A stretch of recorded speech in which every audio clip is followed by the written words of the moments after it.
Hello everyone, this is Laura, the communication manager for the Embracer project, and today I'm here with Jonas for finding out more about mobility in Vilnius. Jonas, please introduce yourself. Thanks.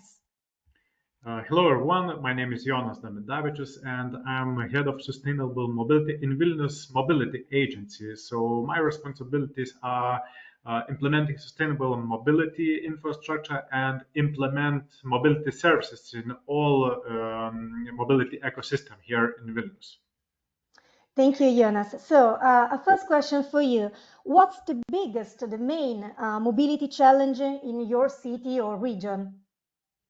Yeah, the primary challenge is that still half of our all daily trips are made by cars currently, and which contributes to congestions, pollution, and traffic-related issues. And despite the fact that we invest in sustainable mobility infrastructure, we'll build a lot of cycling network, we reconstruct pedestrian areas, invest in public transport expansion. Yeah, but there's little changes in user behavior, and still we have half of our trips by cars. Yeah.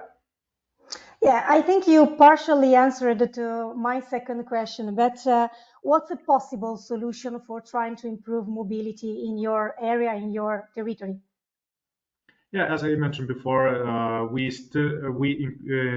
expanding our networks and we invest in a sustainable mobility infrastructure. But to address this, the city can invest in public transport network expansion. We planning to introduce new public transport mode like something like light rail, or could be bus rapid transit, or even on-demand services. So this is what we focus on public transport.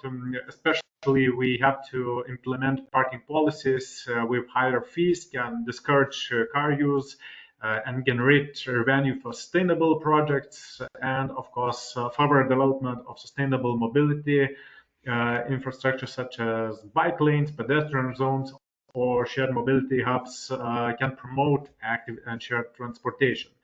And of course, shared mobility services, which also could have a role in the city. We have quite well working organizations and companies which gives us car sharing, bike sharing, e-scooters services, but still people trying to use it, but it takes just 1% of our daily trips. So we're planning to increase it up to 4%.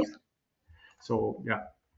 Yeah, and again, I think you also already partially answered to the last question. What kind of investment the city would need, and which actors and stakeholders should be involved?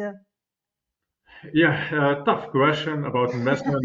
But currently, funding comes from city budget. We spend quite a lot to mobility area, and of course, we're using EU related funds for infrastructure. However, to scale up sustainable mobility initiatives, exploring innovative financing options like green bonds would be advantageous. We don't have a practice in green bonds, but we know that Scandinavians, Middle Europe countries have these, so we need to take practice from them and to introduce green bonds to Vilnius, to Lithuanian cities, and maybe to bring more money investments in sustainable mobility sector. Also, public-private partnership should be also be considered to leverage additional resources and expertise in implementing these solutions. We have some projects on PPPs, but still it could be more, and it could be better doing in Vilnius. It can always be more and better everywhere, I guess. Thank you so much, Jonas, for your time and for sharing your ideas and view with us today. Thank you.